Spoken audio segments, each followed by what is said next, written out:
Good evening, folks, and welcome to the live stream. Hope you're all very well this evening. Hopefully, Max doesn't fall foul of all the internet problems everyone seems to be having this week. Yes, I read about that. AWS, Amazon Web Services went down, and it brought down a whole range of websites and other stuff.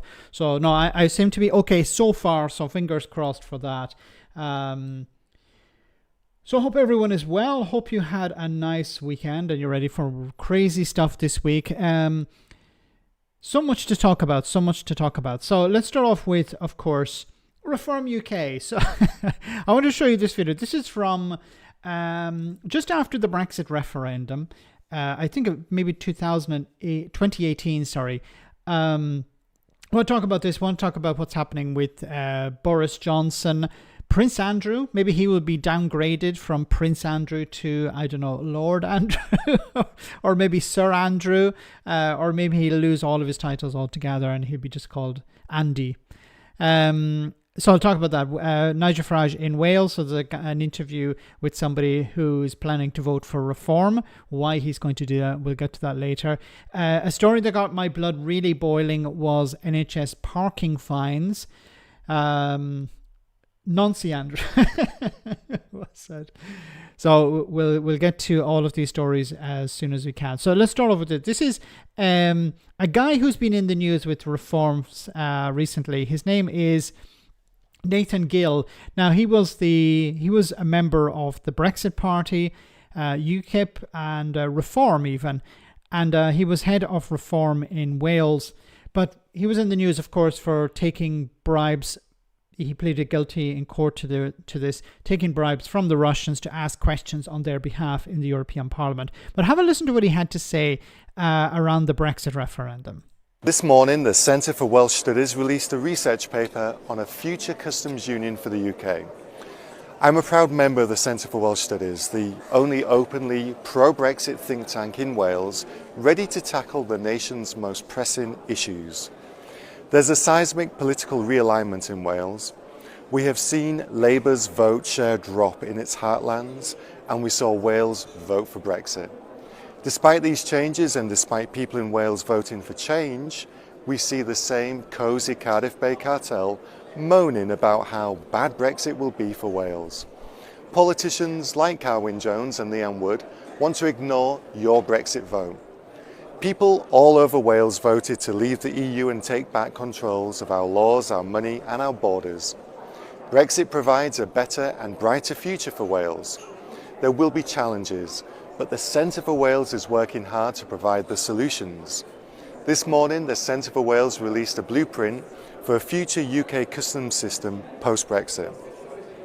Existing arrangements in other parts of Europe have been analysed and solutions have been offered for our own future customs and border system, especially with the borders between Ireland, which greatly affect us here in Wales. I'll leave a link below to their research document and I urge you to read it. I am proud to be supporting their work and research, and I know that Wales has the tools and talent to make Brexit a success. So Brexit will be a success for Wales. How has Wales fared post-Brexit? Well, as we saw, a huge amount of funding that went into the most deprived areas of Wales sort of dried up. This was money coming from the EU. We saw the situation in Holyhead, where traffic was redirected to Northern Ireland, and redirected to Northern Ireland because Northern Ireland is part of the single market. Jobs been lost in that area, and Wales is of course worse off in general because of Brexit, because it's not able to control immigration, because these powers are not devolved to the Welsh Assembly. So even if Wales was harmed by Brexit, if it had control over immigration, which it doesn't, it's the Home Office that controls immigration, they could try and issue more visas, or try and bring in more workers. There was a story, I wanted to cover it as well, where Reform are complaining about chicken being imported from Thailand for schools in Wales. Of course, ignoring the reality that, well, Welsh farmers are struggling because of Brexit. Reform, of course, support Brexit, and Nigel Farage is the champion of Brexit. Welsh farmers are struggling, so they're not able to provide chicken to the schools. But the schools need to provide meals for the children, so they have to look further afield. And of course, they're importing frozen chicken from Thailand because it's cheaper, and because, well, it's frozen, it can be transported long distances. And Welsh farmers are losing out because they can't access the workers they need to maintain their businesses, and costs have been driven up because of Brexit. And Reform are, of course, complaining about the cost of this food, and they're saying, why aren't we buying Welsh chicken? Well, that's the reason why schools are not buying Welsh chicken. Brad, thanks so much for that super chat. Reform's Doge work is saving money. Their infighting and Kent Council shambles have saved me a fortune on Viagra. Well said, Brad. There you go. You have to thank Nigel Farage for keeping things up, up and up. Can we say that? Thanks, Brad. I think. Good evening to Graham Hughes. Good evening to all Graham Hughes sent me. Thanks to everyone for popping over from Politics Social. Great to have you all on board. So with more reform stuff, let's move on to the next story, which involves Richard Tice, our old friend. So he's saying we're saving hundreds of millions of pounds across county councils. Here's the point, though. We're actually saving hundreds of millions of pounds across our councils.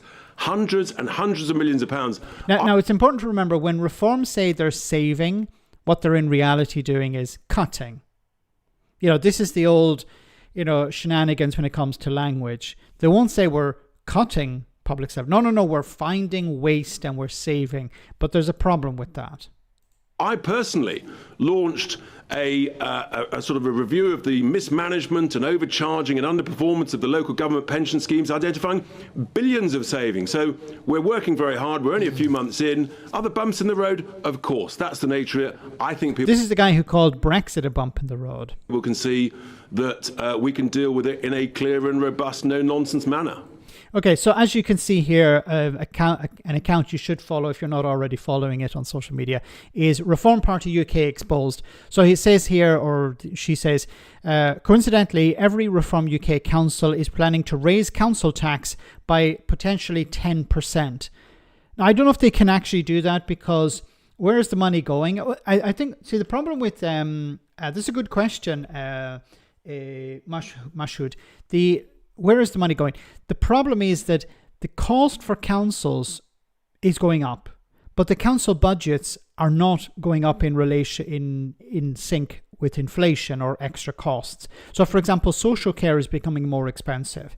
Councils have to spend more on it, and they either cut other services and fund social care, for example, or they ask for more money, or they increase taxes. And it seems that Reform have realised that we actually have to increase taxes because there are things that we can't avoid paying for. So, for example, there is an obligation on the councils to fund social care. So they have to do that. They can't cut that. If they do, they're in serious trouble. So, but at the other side, they can't cut stuff like bin collections, because if they don't carry out bin collections, then it's going to look, rubbish is going to pile up, and then Reform is going to get blamed for that. So what they're doing is they're suggesting what we'll do is we'll find savings, or they'll call it savings, but it's really cuts. But councils are already cut to the bone. They're struggling to get by. Some of them are technically bankrupt. Now, councils can't go bankrupt. There's a law in place that if a council doesn't have any money, the central government steps in. So if you ever hear about councils going bankrupt, they don't go bankrupt. They're close to bankruptcy. They're technically bankrupt, but they're not actually. They can't actually go bankrupt. The central government will step in. But councils are on their knees. Why? Because the Tories, for 14 years, decided we're not going to fund councils enough. Because the Tories don't like funding stuff unless it's, PPE contracts for their donors. This is part of the problem. You should do a Friday night social with Graham. I certainly will consider that. We might have Graham on the stream, or I can pop on to Graham's stream. I know he does. I don't know if he does it. I think he does it before me. Yeah, so I can try and pop on before and then jump on here, or we can work something out. Thanks for that. Blah blah CW. Definitely, I'll reach out to Graham, and I'm pretty sure he'd be on board for that. But when it comes to, so it goes on to say here. Let me explain that a bit. The savings tax is claiming are mostly those of the previous administrations, and not those not from Doge that Doge promised. It's failed, and that's why they don't talk about it anymore. Yeah, it is Doge. We don't hear much. They just say savings. We found savings, but you don't hear much about Doge going in there and finding savings. They're just saying, oh, we found some savings. But what savings? Once again, it's not about savings. It's cuts. There may be a few things that they can cancel, but they were talking also about in another interview transport services. They were like, oh, we're going to save huge amounts of money by getting rid of certain transport services. But I think some of these transport services are for the vulnerable in society. So you're supposed to be providing those services. Max, you need to team up with Graham for PMQs. That could be funny. That could be funny indeed. I did my first PMQs. It didn't go that well because you guys were telling me, look, I should pause it and then respond as opposed to trying to talk over what's happening. I work for a council, Urban Legends. Thanks so much for that comment. I work for a council. Only savings they could make would be scrapping the third party contracts and adding council staff. It's the opposite to their ideology. Yes, and I've mentioned this before. A lot of money is gone on these PFIs, these public finance initiatives, where the public service are working with the private sector in order to provide services, but it ends up costing public services much more. And this is part of why the tax burden has grown, because public services are more expensive, as they normally do, because an aging population requires more support. So public services are more expensive. The population grows as well, so that it means that you have more people who require support. Just that's the natural way of things. But you also have more people working and paying taxes. But in order to cover all of this, more of the tax burden is on working people, when you at the same time you have the multimillionaires and billionaires paying less of their share in tax. Now, of course, they have their friends in the media who say, no, we shouldn't tax the rich, because if you do, then they'll leave the country. Yes, but you need to tax the rich, because you can't squeeze ordinary people more and more. And I think this is the way this argument should be phrased. Not just about taxing. And Zach Polanski, to his credit, he does refer to it as, taxing the rich more and the ordinary people less. But I think that needs to be reinforced, because there is this sort of argument from the right. Oh, you're just coming after the rich. Leave them alone or they'll leave. Okay, well, what about doctors and nurses? If you're not paying them enough, they're going to leave. So you need to fund public services enough. The US model, Max, what you are discussing. Is that about the NHS? I'm not sure what you mean by that, Frederick. Good evening, one and all. It's when I have a spanner. I'm confused. Not sure what that's about. I'm reading comments without context, so that's not a good thing to do. But when it comes to the councils, Reform thought they could just go in there, cut stuff, and then sell it as some sort of victory. But they didn't realize, which is really interesting, because they should know going into these councils that, hey, there are services that we have to provide, like social care and collecting bins and stuff like that. And you can't cut that, because if you do, then you're going to see an immediate impact. And it'll be really embarrassing for Reform. Reform are really being tested now. And I think you're going to start to see some cracks within their administration, and that's already happening to a certain extent. Anyway, guys, let's move on to our next story. Multiculturalism has not succeeded in this country. This country was built on migration. Okay, so this is a bit of a discussion between Zach Polanski and Katie Lamb, the Tory versus the Green leader. Have a listen. Said that if these very large numbers of people left, we would have what you called a culturally coherent country or a more culturally coherent country? What is a more culturally coherent country? Well, there is a gathering view now, which I subscribe to, that multiculturalism has not succeeded in this country. Okay. So explain to me how it hasn't succeeded. For example, the last Prime Minister, Rishi Sunak, from an Indian background. The Mayor of London, from a Pakistani background. The former First Minister of Scotland. There are multiple examples of people from different backgrounds succeeding. The leader of the Green Party, a Jewish guy who's gay. I don't know how you can't describe multiculturalism as not succeeding here. Are there problems? Of course there are problems, but nobody's saying that there aren't any problems. But you can't say that it has failed. What you need is one culture for a country to be a success. Now you So she's sticking up her two fingers. I'm not going to do it on screen because that might get me in trouble. So she's sticking up her two fingers at the Scots, the Welsh, and people in Northern Ireland, the Irish. Because she's saying there should only be one culture. And I presume it's English.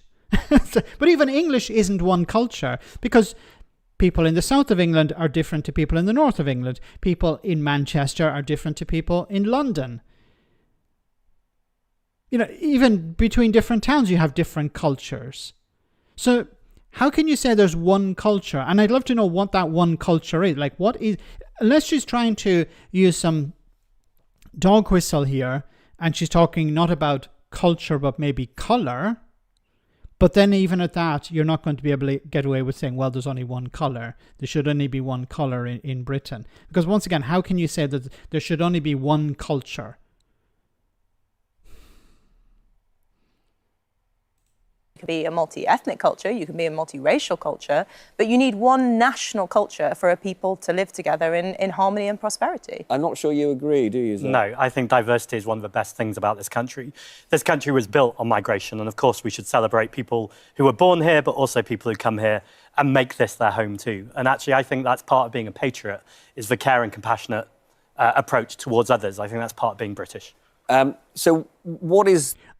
I could be wrong, but I think the Tory MP here, Katie Lamb, her parents were migrants. So once again, we have a situation where you have the children. I don't know if this is the case, but let's assume for the sake of argument, you have the children. We can apply this. If we don't want to apply it to Katie Lamb, we can apply it to Kemi Badenoch, for example. Kemi Badenoch's parents were not British. They were from Kenya. And she's off the idea, well, we need to deport more people, or multiculturalism hasn't functioned or is not working. So would these people be advocating for their own parents to be deported? Maybe. But we're one step away from that. Zach saying that you think is wrong? Well, firstly, this country wasn't built on migration. There have been... What? Like... Every country is built on a certain level of migration. If you just have to go back far enough. Like if you go back to the 1950s, after World War II, let's start from there if you want. If you don't want to start from there, you can go back even further. You can go back to the Norman invasion. The Normans were foreigners. They didn't migrate. They invaded, but they were foreigners. And they built a lot of castles in England. Now, would you describe them as migrants? maybe not. Welcomed migrants. Were they illegal migrants? They didn't have any documentation when they came over in 1066, but they invaded. They built castles and stuff. Then you had the Vikings. Then you had, or maybe I'm getting my order wrong, but you had you had before that the Romans. You had different groups migrating. You had people during the 16th, 17th century. You had Nigel Farage's ancestors during that period as well. You had massive migration during the 19th century and immigration, of course. And then you had, of course, a lot during the 20th century. And, of course, after World War II, after the bombing that took place during World War II, you had Britain reaching out to the the colonies calling for people to come to help rebuild Britain. And people came from the Caribbean, they came from Africa, they came from Asia, they came from Ireland, and they helped rebuild Britain. Like, I don't know how you can say migrants didn't build Britain. Like, you'd have to what is her definition of a migrant? Is wrong. Well, firstly, this country wasn't built on migration. There have been throughout our history different waves of immigration, but this country was built on the British people. Now, it's... What? Like, Britain as a country has only existed since 1700. So she's saying since 1700, there has been no real no migrants have been building. But that's when most of it actually happened. It's totally true. Well, we go back to 1066. We can talk about lots of very big... Okay, but we don't even have to go back to 1066. She said Britain. So we're going back to 1700. The Act of Union in 1700. That's when Britain became a country, no? Waves of... And that's happened throughout the entire history of our country. But to say that the country was built on migration is simply not true. Now, there are lots of... The pandering that the Tories get up to is just pathetic. Like, it used to be embarrassing, but now it's just pathetic. Like, what she's doing, she's trying to pander to Farage voters. But the problem for the Conservatives is it won't work. Why would anyone vote for Farage light if they can get Farage full fat? Sorry for the analogy and the imagery there, but why would you vote for a weak version of Nigel Farage when you can get the full fat version by voting for reform? The Tories seem to think what we need to do is we need to sell ourselves as a more competent version of reform. And then people... No. You might be able to do that on other issues, but not on immigration. Of people around the world, exceptional people that we would want to come to this country and contribute. There are also, sadly, lots and lots of people around the world who live very, very difficult lives, and in our compassion, we extend a hand to some of them. Can I just ask you on that very specific point? Obviously, we've had, an indigenous population for a sort of longer period, for example, in a slightly more dominant position than in America. But America is absolutely a country that was totally built on migration. Is America a failed state? I think in many ways, America is a very culturally incoherent state. And I think that is a massive... She couldn't say no, because if she said, or she couldn't say yes, it's a failed state, because then she'd be attacked by the right, because they love Trump. So like Trump is doing a wonderful... Isn't it strange how Trump is saying, I'll make America great again? So it means that America's not great at the moment. But then she couldn't throw Trump under a bus because she'd be attacked by her own party. But then she can't say no, it's not a failed state, because then she'd be undermining her own position. The problem. I think it depends who creates cultural coherence. And actually, that's not for one person to do. It's certainly not for politicians to do.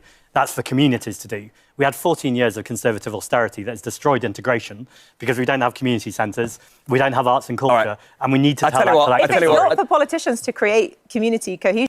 Oh, my goodness. And Zach is right. It's not the politicians. Politicians facilitate community cohesion, but they don't create it. It's the communities themselves. And this is why I keep saying that when it comes to integration, it's a two-way street. People arriving in a country are obliged to integrate, and it benefits them if they integrate. Creating silos or creating ghettos doesn't help people, the immigrants, and it doesn't help the community. So it has to be both ways. People have to, when they arrive in a country, into a new community, they should integrate, learn the language, learn the culture, adjust as much as possible. You can maintain your own culture, but you have to integrate, you have to take on board. And I think it's a wonderful thing to see. I see it here in Italy where, you go in to order a pizza in the takeaway and there are people from other communities there as well. Chinese people, for example, it's wonderful to see Chinese people ordering a pizza because generally there is this feeling, and it's not, I think it's changed a lot over the last number of years, there is this feeling that the Chinese community are very isolated and they don't integrate well. But I think that's changing. But it's important for the people who are originally from the community help others integrate. If you want to have proper cohesion, this is what drives me so crazy about the racists and the bigots. They keep complaining about, well, these people are coming and they're not integrating. My question back to them is, what have you done to help these people integrate? I remember some years ago, during the Syria crisis. Do you remember where Syrian refugees were being distributed all over Europe? There was some moved into my local town, just I think it was 5 or 6 guys. And the people were concerned about this at the beginning. But then when the guys finally arrived, young guys from Syria and other parts, we met with them. We offered them cake, and some of the older people offered them wine. I'm not sure it was the right thing, but it was about welcoming them into the community, asking them about their experiences. Some of them spoke English, some of them spoke a little bit of Italian, some of them didn't speak either. But there was a generally positive feeling. So it's important to make people feel welcome. Is everyone going to integrate? No, we know that. But that doesn't mean that. But you could apply that to the other side. Is everyone who's a racist going to be converted to some sort of better way of living? No. Okay. The Robert generic isn't for turning. So I think it's important that when we talk about people integrating into a society, we also have to help them integrate. So when you hear politicians say the problem are the immigrants, well, they have to hold up a mirror to themselves and say maybe they're part of the problem too.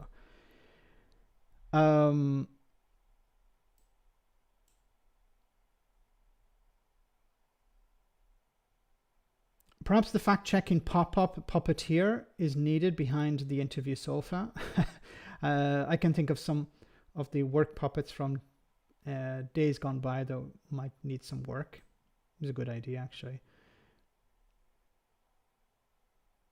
It'd be great to have some sort of like ChatGPT thing that would just pop up and say false, or actually appear on the screen so that the politician who's speaking would have to stop and say, actually, yes, that's right, or would be some way corrected, because journalists are not going to do it.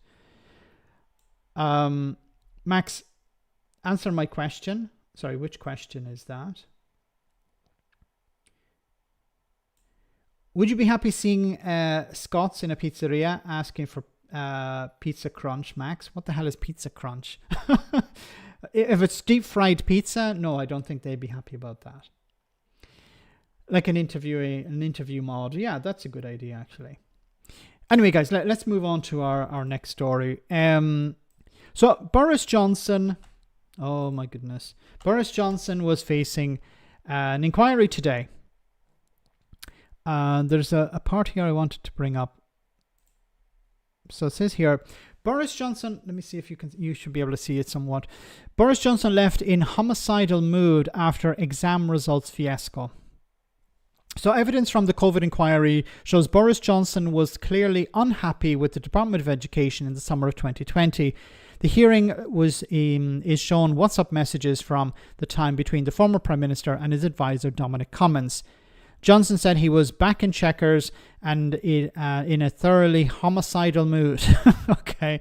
He added, we need a plan for the Department of Education. We need a permanent secretary, and we need better ministers. And quite frankly, we need an agenda of reform. We can't go on like this.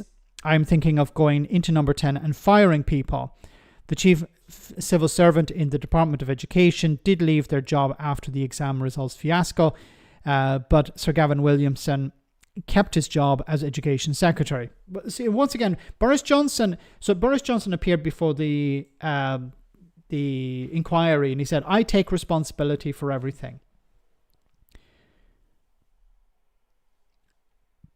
But he didn't take responsibility for everything at the time. And why didn't he fire people if he thought they were incompetent? Johnson told the inquiry, I think if I look back at my handling of my beloved colleagues over the 3 and a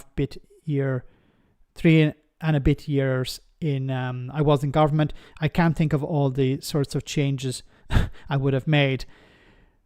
But I don't think that there's any point in speculating about it now, except that I think that on the whole, given the difficulties that we faced, I think that the department under Gavin did a pretty heroic job in trying to cope with COVID. And that was my judgment. See, the problem with all of this is that Boris Johnson and the Tories are trying. Why is he not in jail? That's a very good question.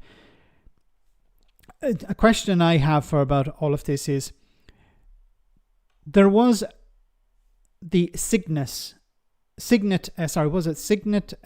Operation Signet or Cygnus, which was this idea of preparing the country for a pandemic, and the Tories refused to fund it. In the same way as when it comes to the Tories, it's always, we need to cut public services. To hell with the consequences. We need more money for the private sector. We need more money for our Signet. Yes, thanks, Killer. And I do recommend reading up on Operation Signet, because it explains what the government should have done. It talked about how there was PPE in storage that was not fit for purpose, that had been out of date, that had been damaged, that needed to be replaced. And it told the government, this report advised the government, I think it was in 2017 or 2018, and it told the government, this is what you need to do in the case of a pandemic. And it was ignored. And then the pandemic arrived, and then of course there was no PPE available, or it was substandard, and then we saw the result of that, where the contracts were given out to Tory donors like Michelle Mone, for example. Christy, thanks so much for that super chat. Boris continues with, it wasn't me. Talk, never accept responsibility for anything. Use distraction and get paid. Yes, it's true. He did say at the inquiry, I take responsibility, but of course it's easy saying I take responsibility, but then if you ask him on specific things, he say, well, it wasn't my fault. Like, he was responsible for the government. If he, as I said at the time, if he was not fit for the job, then he should have resigned. Anyone who was not fit to do the job at the time should have resigned. Said, look, and I would have had more respect for them. Matt Hancock, for example. Matt Hancock made a disaster. Why didn't he resign and give the job to somebody who was more competent? No, they loved the money, they loved the influence, and they wanted, I think many of them thought COVID was just a blip and they would get back to normal after. Brad, thanks so much for that super chat. Johnson has such a strong pound. He has to shag in a dungeon to stop the ceiling collapsing. Thanks, Brad. Oh my goodness. Oh, guys, we're about halfway through the stream, so I just want to take a short comedy moment. I think this is a comedy moment. It's a cute comedy moment. So have a listen to this. So there are a lot of Tories and people on the right attacking Zach Polanski, especially on his appearance. And this is Hannah from the Green Party. Have a listen to what she had to say. We're under attack. Certain sections of the media and people online are really going for us, making nasty personal comments. And some of the comments that Zach P has had recently, I get a lot. And these people claim to be patriotic. They're going for our teeth. And being British, I talk a lot about, it means so much to me. It means pasties, for sure. Queuing, being kind and neighbourly and looking after each other. Being British is centuries of immigration that has shaped our wonderful culture. Being British is making small talk about the weather. Being British also fundamentally means some of us have wonky teeth. So much so we're known across the world for it. So we accept that. We stick together. That's what British people do. And if you're attacking us and you're claiming to be patriotic and you're attacking our teeth, you do not understand what it means to be British. So, honestly, no, it's a no from me. And God save the molars. Well done. So you've heard a lot of complaints about Zach Polanski's teeth. And I think, look, he should not do anything about it. They're attacking his teeth because they don't like his policies. Oh, how do I get rid of this ad? Okay. Anyway, let's move on to our next story, which of course is Nonce Andrew. So Prince Andrew government faces growing calls to formally strip Duke of York title. This is insane. This is insane. How is it possible? Like, when it comes to a member of the House of Lords, for example, you would imagine if they do something wrong, they would just lose their job. Like, can you imagine any other situation where you have a job, you get involved in some sort of crime, you bring the company into disrepute? What would happen? You would be kicked out. But when it comes to the royal family, the king is powerless. It's like the most powerful man in Britain, the king, doesn't have the power to kick his own son out, or his own brother, I should say, remove his titles. Can't kick him out as a royal. Can't demote him. Make him a sir or something like that. And the government have no control over this either. It's these ridiculous procedures, ridiculous traditions that allow somebody like Prince Andrew to remain send him to the Tower. Yes.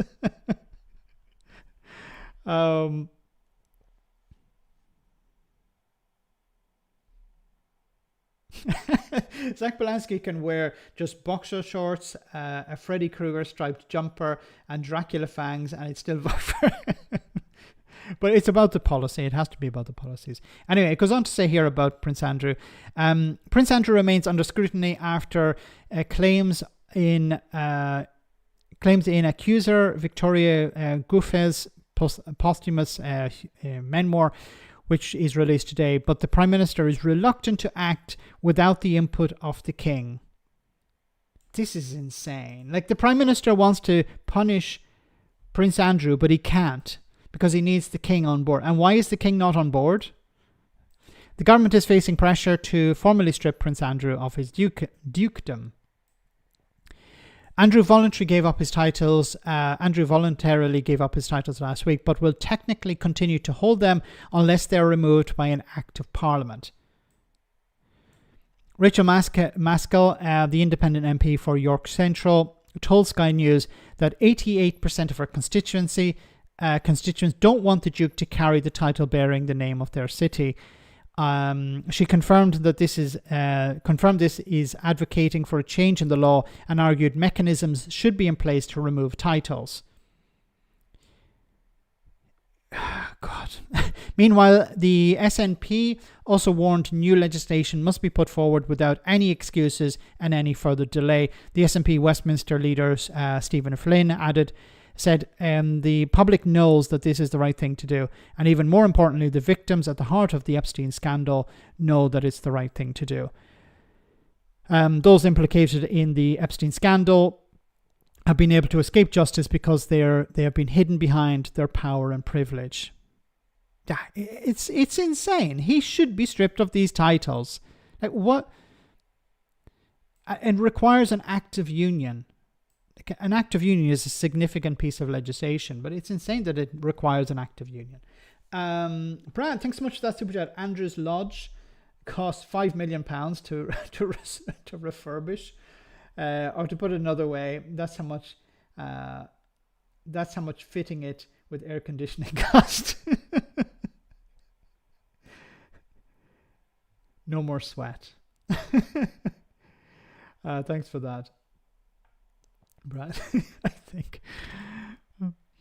Anyway, it goes on to say, Amy Wallace, who co-authored Nobody's Girl, said Miss Gouffier would have regarded Andrew's relinquishing his titles as a victory.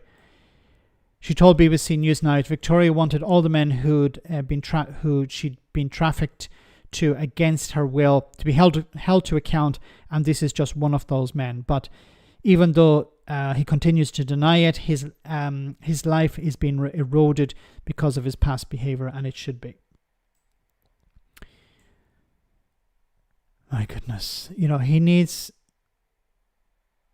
should be in jail, actually, not just have his titles removed.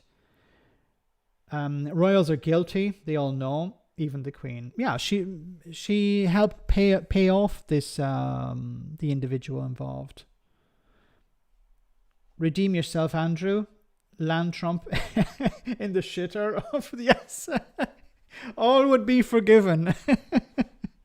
Prince Andrew should do an interview where he talks about him and Trump doing some bad stuff, which obviously they did.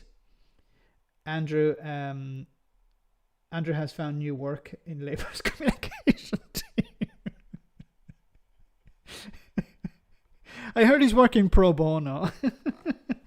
But I'm not sure if maybe he means it in another way.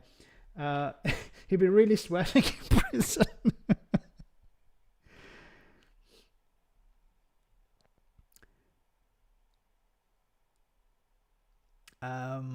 Apparently, he's the Queen's favourite son.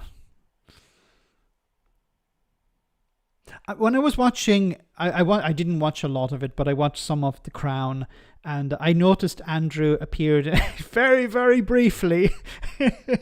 Like as a young guy, he appeared. It was like a couple of seconds or something. It was like, okay, we need to talk about Andrew, but we're not going to give him much screen time because I think The Crown obviously had a lot of input from the royal family, and some people have described it as basically propaganda.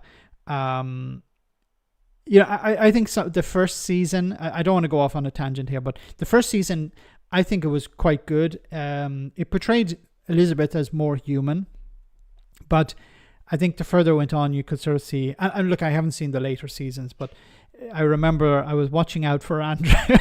So he appeared in a scene for like 2 seconds and then, okay, gone. Now we done it. We can all take a break now.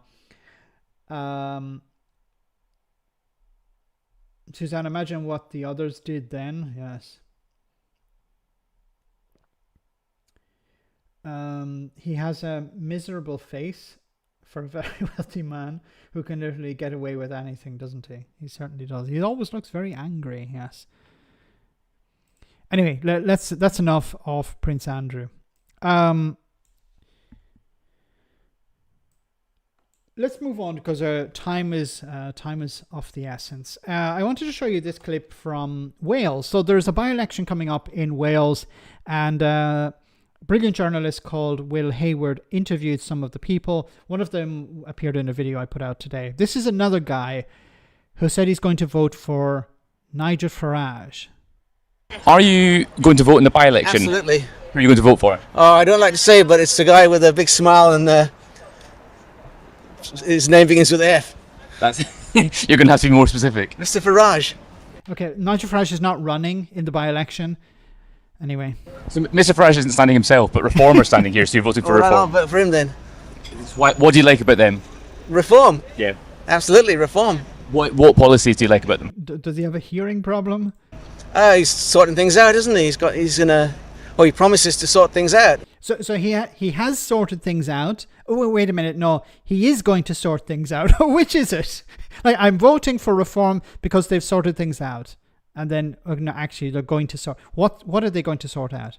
The country's out of control. In what ways is that out of control? Fiscal and everything. It's like we're under the heel of the Americans. That was a strange tangent. And you think Mr. Farage would sort out being under the heel of the Americans? Well, I hope so. I haven't seen this clip because I brought it up at the last moment, but I knew it would be good. I haven't seen it. We'll be under the heel of the Americans. Nigel Farage will get us out from under the heel of the Americans. Nigel Farage, who went to kiss Donald Trump's backside. Who's been kissing Donald Trump's backside since 2016. Is he not one of Donald Trump's best buddies? Well, he seems to be in bed with Trump. Not in bed with him, but he's popular with Trump. But he's hope, isn't he? How could Nigel Farage undo the relationship with the US? Like, I honestly don't know how this guy's brain functions. It's like... What I'm going to do is I'm going to leave the chicken nuggets with my dog. I'm going to leave the chicken nuggets with my dog under the impression that my dog will not eat the chicken nuggets because reasons. It's like, Nigel Farage would be the best guy to undo the relationship with the United States. I wonder what this guy thinks of David Lammy. It's hope that he's going the other way.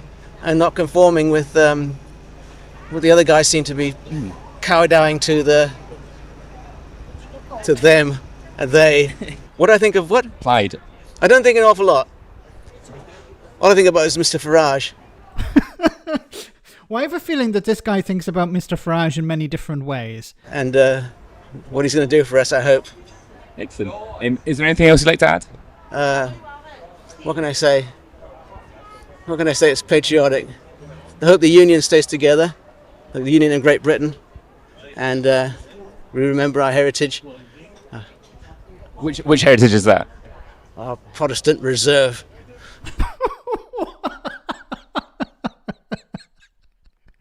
Honestly, I didn't know. I thought he was going to talk about, fields or Christian values. Well, not Christian, but values in general. Protestant resolve. Our Protestant reserve. Reserve, sorry. That makes Great Britain the place it is, or was, and Mr. Farage will maybe bring it back.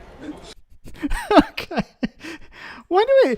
This guy seems like an older version of Elon Musk. He talks even like an older version of Elon Musk. He acts like an Elon Musk. Maybe he is an Elon Musk. Maybe this is an AI video. I don't know. We're being pranked here, guys. Oh my goodness. So he's going to vote. This is why I say it's so important that young people go out and vote.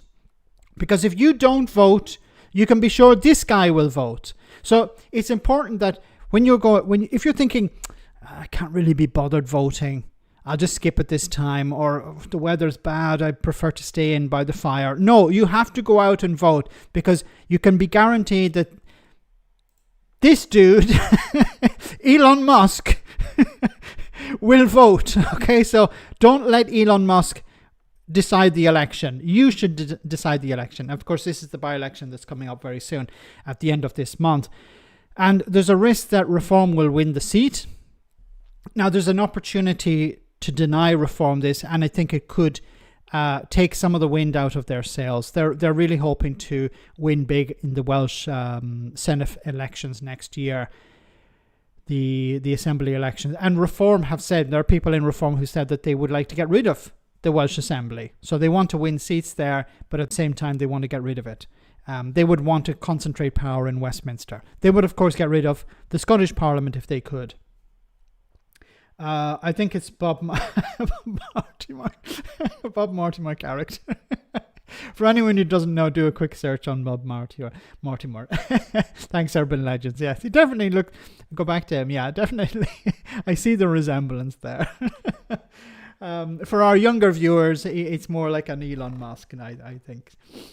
They would get rid of the Welsh language too. Yeah, there was a guy interviewed who says, nobody speaks Welsh in Wales. Like, it's at least 10%. It could be about 17%. It could even be higher than that at this stage, because the last census was a number of years ago. But there's a significant, and the numbers of people speaking Welsh has risen dramatically over the last 50 years. Which is ironic also because one of the candidates running for Reform speaks Welsh. So I find it so strange. You have an English nationalist who speaks Welsh. But I think they're opportunists. They're ex-Tories, and they see an opportunity to jump on a new bandwagon. But this guy was really weird. Okay. This is a story I wanted to show you here, and this really, really, really upset me. This is something I've been ranting and raving about in the past, and so it says here, this is from Channel 4. Let me reduce this a little bit so you can see. It says thousands of NHS workers across England have been issued car parking fines while they're at work, according to exclusive data obtained by Channel 4 News. So this lady, let me play the video so you can see. So they had rounded it up to about £15,000 that they say I owed the hospital. £15,000? Yes. Can you afford to pay that? Definitely not. This is Shakiba Robinson. She's a cancer care coordinator. With 4 young kids, she drives to get her children to school and herself to work. But parking at the hospital has become a nightmare. Shakiba couldn't afford the £600 a year parking permit. Okay. So she's an NHS worker and she's been expected to pay £600 a year for a parking permit in order to park in her place of work. So, is this normal? Is this normal? I was at the hospital last week. I was taking somebody to the hospital in Italy, and parking is free. Most of the parking is free. There is an area where you pay for parking, but I think it's like £1. It's about £1 a day. But most of the area's parking is free. Now, now this is for people visiting the hospital. This isn't even talking about staff. Why should staff have to pay for parking? I'm against the idea of anyone paying for parking at a hospital, because people, when you go to the hospital, it's not like to go shopping or something. You're going to the hospital because you need to go to the hospital. You're going to the hospital to visit somebody who's sick in hospital. You're going there for treatment. Why should people have to pay for parking in a hospital? This really grinds my gears. But the idea that people who are working there have to have a permit which costs £600 in order to park there. Why is this the case? Why isn't parking free? Why aren't there on parking spaces for staff saying reserved for staff, and they don't have to pay for that? They just go there. So she tried to park near hospital bins in undesignated spaces. I'm out of the way. I'm not obstructing anyone. I'm actually not even in a parking space that permit holders would pay for. But even that didn't work, as she was confronted by parking management. He jumped out and, aggressively showed me he's got a camera and he wants to record me giving my identification. How much did your parking fines come to in the end? It was around 197 tickets. We exclusively found that over 25,000 parking fines have been given to NHS staff for around 17 NHS trusts. And we know that there are thousands more. We contacted every single NHS trust with a car park in England. Some of them said that they don't separate between staff and visitors, but we saw the totals, so we know that there were loads there. Some of them said that third-party companies are running their car parks. And this is the fucking problem. This is the fucking problem. Sorry for my language. This is the problem. Third-party companies are running this. So the third-party company has a contract where they are charging for parking. And obviously, if there are people parking and not paying the parking fee, then the company is losing out. Why is a third-party company providing this service? Why is this happening? Why can't we go back to a time where you parked your car in the car park because there was a car park next to the hospital and you didn't have to pay for this? Oh, because if we go back to then somebody's not going to make money out of this.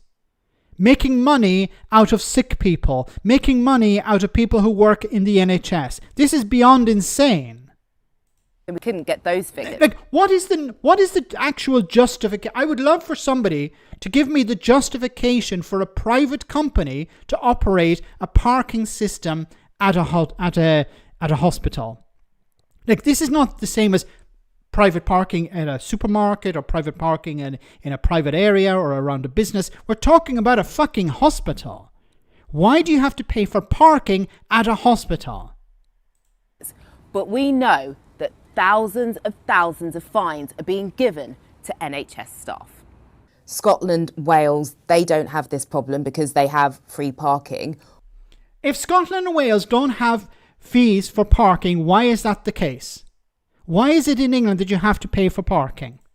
What would you say to Wes Streeting about what he should do about this? Our absolute clear message to both the government and to organisations, the trusts themselves, is they should be providing safe, cost-effective parking or... No, not cost-effective. Free. Not cost-effective. It should be free. Because the people are going there to work. We're talking about the staff who are going there to work.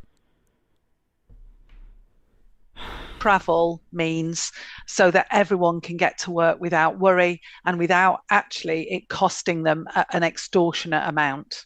St George's University Hospital's NHS Foundation Trust said, We know that for some of our 10,000 members of staff, including those who work shifts, driving to work is unavoidable. This is why parking permits are prioritised for those who need them the most.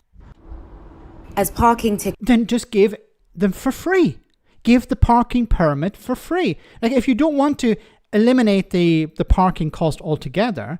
Look, I understand some people may put the argument across, well, then you're going to have people going there and using the parking. Okay, then have a permit that's free for the staff. Every member of staff gets a free permit. And you limit the amount of spaces to other people. So if somebody's visiting the hospital, they have to park outside the hospital car park. They have to park on the street or something. But at least for the staff, provide a free service. I don't understand why you can't do that. Everyone needs to go to work if they can, make it easier. The Scottish Government took back control of parking from the private companies. Another thing Reform would take away from Wales. Yes, if Reform get in charge, this is what people need to understand. This is something that Plaid and Labour and even the Conservatives, if they want, should be using against Reform. If Reform get in, they would get rid of this. They would charge people through the nose for parking. Because it'd be a way for their cronies to make some more money. It's free in Scotland. You have to pay for bloody everything in England. Well said, David. And it's true when it comes to prescriptions as well. Prescriptions are free in Scotland, but you have to pay for them in England. There are, of course, exceptions, but generally you have to pay. Once again, we're talking about the most vulnerable people. Like, if you're a consultant at the hospital, you can afford the permit. But if you're a cleaner or a nurse starting out, you probably can't pay for the permit. You don't have enough money to... £600 just to park your car. It's not £600 and you get something in return. No, you're just getting permission to park your car. And a lot of people can't afford that. So they'll take their chances and then end up with a massive fine. Tickets continue to be issued. The dozens of NHS staff that we've spoken to say that the impact of these extra costs could drive them out of the jobs they love. There you have it. So on the one side you have, thanks David for that comment, on the one side you have the likes of Reform saying we don't need all these immigrants coming in, we should be getting British people to do these jobs. And then at the same time, well, we need to, take as much money away from them as possible through, for example, parking, because, we don't want to support them. Okay.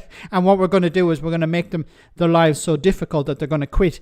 And then we're going to blame the foreigners for coming in to do the jobs. Okay. It's insane.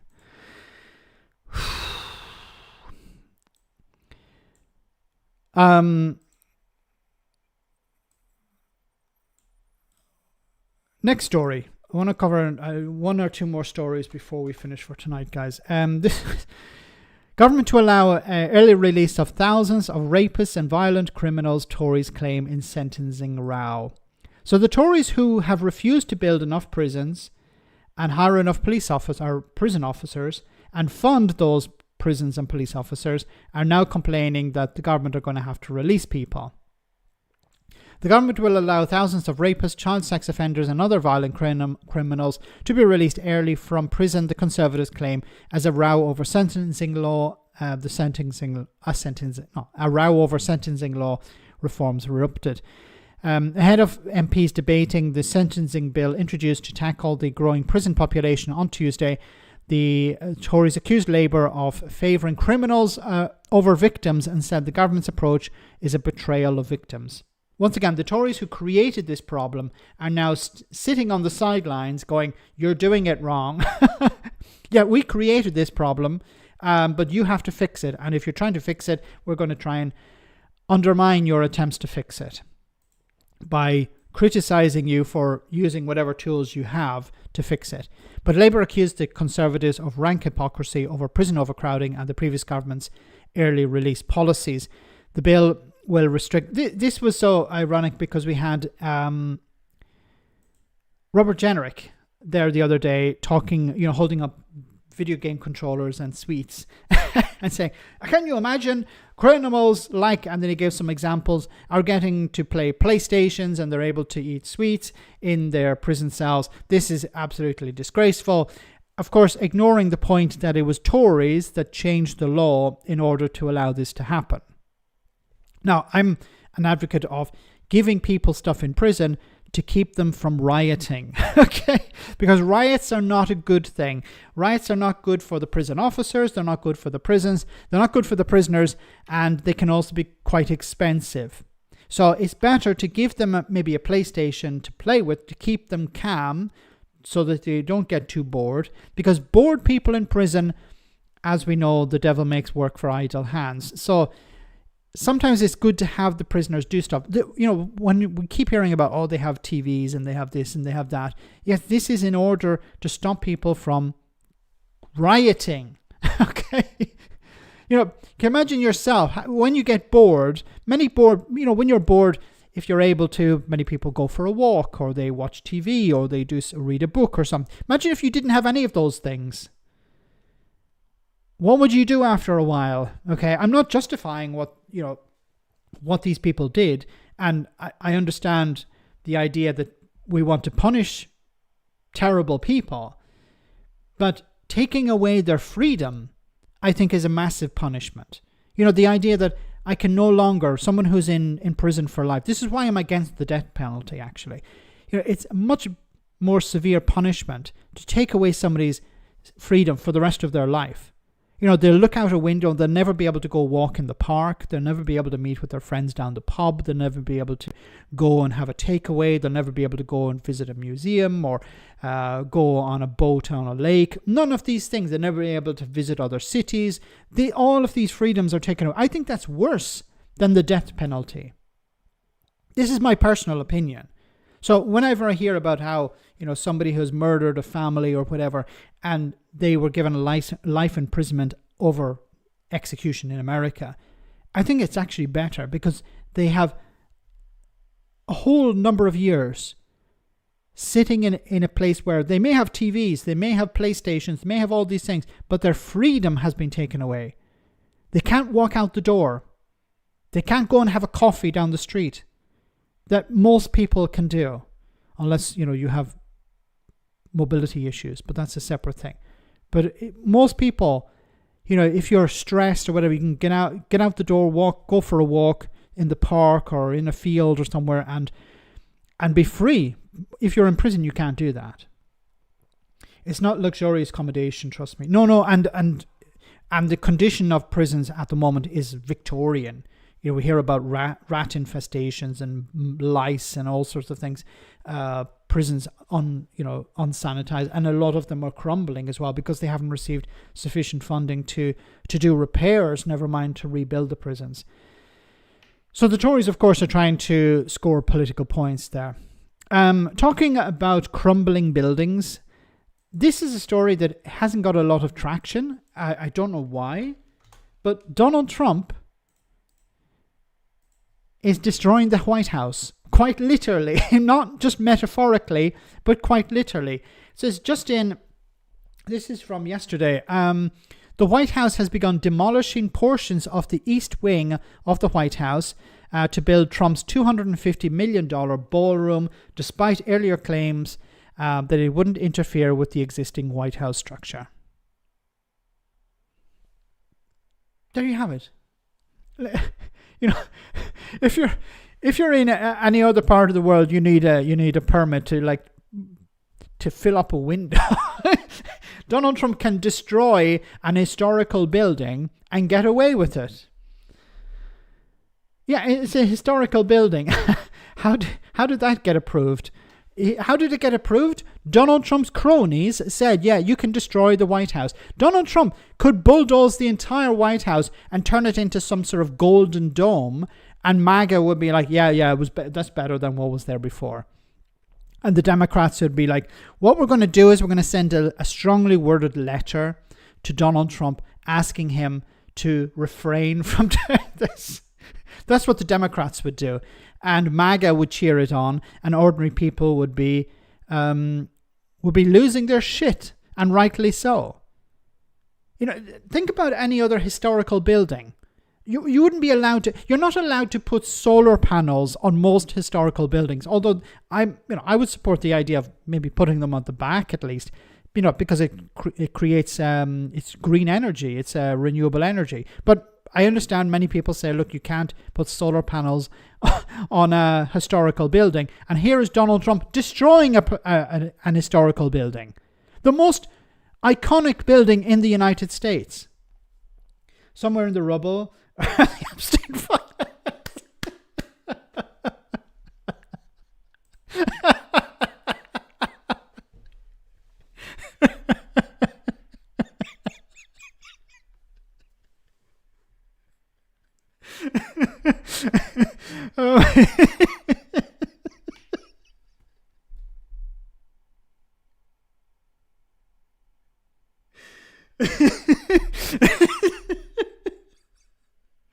I'm sorry.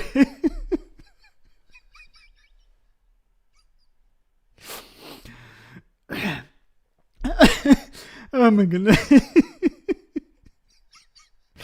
Oh my goodness. Okay. Thanks, Brad. Oh. We have to laugh. We have to laugh. Thanks to Brad for bringing us back to the reality of the situation. But it's true. That's why it's been destroyed. Hopefully nobody will notice. But people, where are the Epsteins? They were in the. Oh no, we destroyed the building that was containing the Epstein files. What will we do? We better get in another bulldozer. But maybe we can stop and we can rummage through the rubbish. No. Just it's gone. It's gone. Let's just forget about it. Move on. They were nice while they lasted. They got a good run.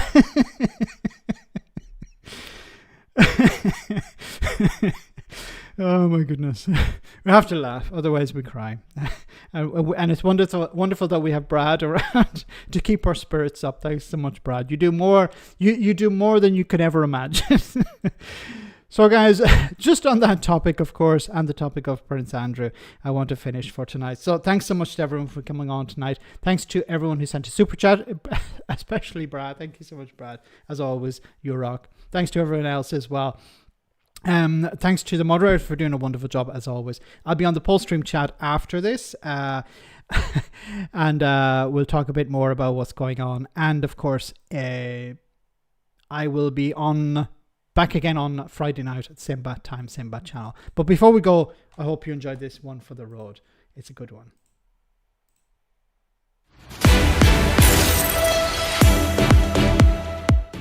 Welcome to Broken News.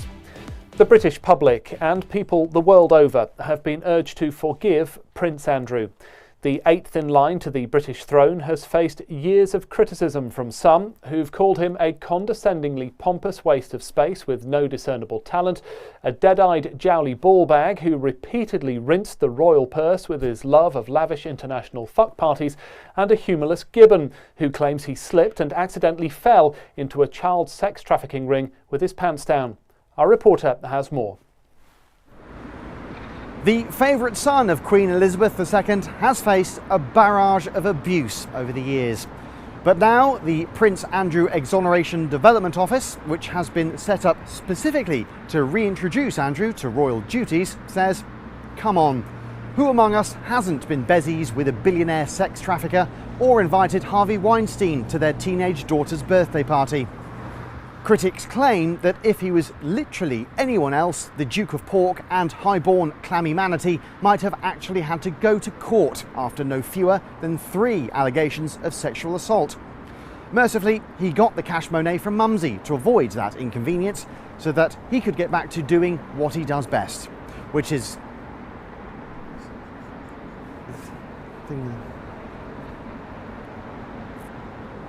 But it'll take some work to convince the plebs that he's fit for a return to public life. Recent polling consistently shows Prince Andrew to be the least popular royal, even less popular than Prince Edward, a fictional member of the royal family who no one's actually ever seen in real life. Buckingham Palace will be keen not to shoulder any more embarrassment for the man whose wife left him because she didn't like the way he sucked her toes. They added, while it is true that Prince Andrew reached a multi-million-pound settlement with a woman he definitely didn't do anything bad on top of or in, at least he didn't meet and then marry the love of his life, an already successful, fiercely independent and achingly beautiful American actor, because